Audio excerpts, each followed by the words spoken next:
Ce matin, je me suis réveillé tard, sur un rêve étrange et perturbant. Le vent souffle en tempête. J'ouvre la porte qui donne sur la pelouse. Les branches du figuier sont éparpillées sur l'herbe. Le vent les pousse devant lui comme fétus de paille. Je porte mon regard sur le parc. Tous les arbres ont été arrachés. Il ne reste plus que des souches. Et j'entends les tuiles qui claquent. Elles commencent à se détacher. Elles s'envolent et s'abattent avec fracas. La maison est carrément soufflée.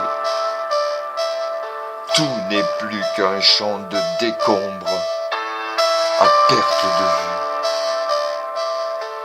J'entends les cris, les voisins qui accourent. Ils hurlent et gesticulent. C'est un miracle, c'est un miracle. Un miracle? Quel miracle? Du doigt, il me montre ma mère.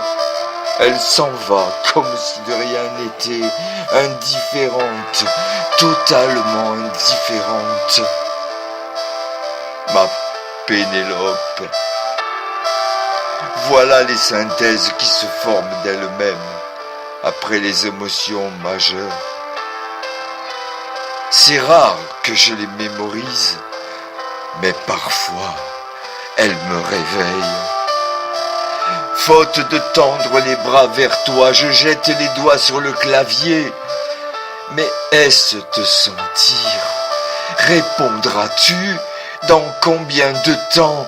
Avec quels mots? Et surtout, dans quel état? Je t'embrasse, disait alors la pulpe des doigts tapotant le clavier. Ces innervations si sensibles auraient préféré être engagées dans un effleurement immédiat, à portée de main toujours présent, rappelant la douceur de l'instant d'avant et la promesse d'un autre, si semblable.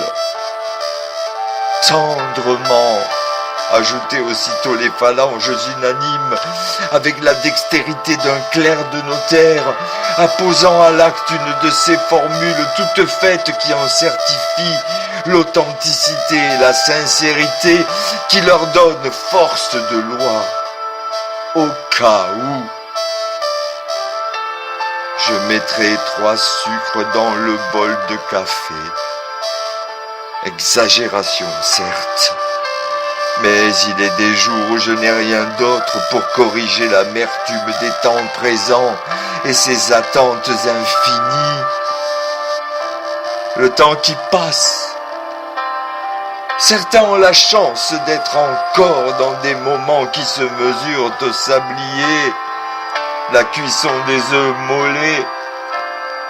Moi, je suis dans une période où la durée est marquée par la lente montée de cette seconde colline artificielle, sur laquelle au loin, de l'autre côté du fleuve, aux confins de la plaine, une noria de camions blancs déverse tous les matins les immondices du présent, salué par les cris euphoriques et assourdissants d'une nuée de mouettes, tournoyant à la verticale d'une montagne de déchets, comme autrefois au-dessus des bancs d'anchois ou de sardines.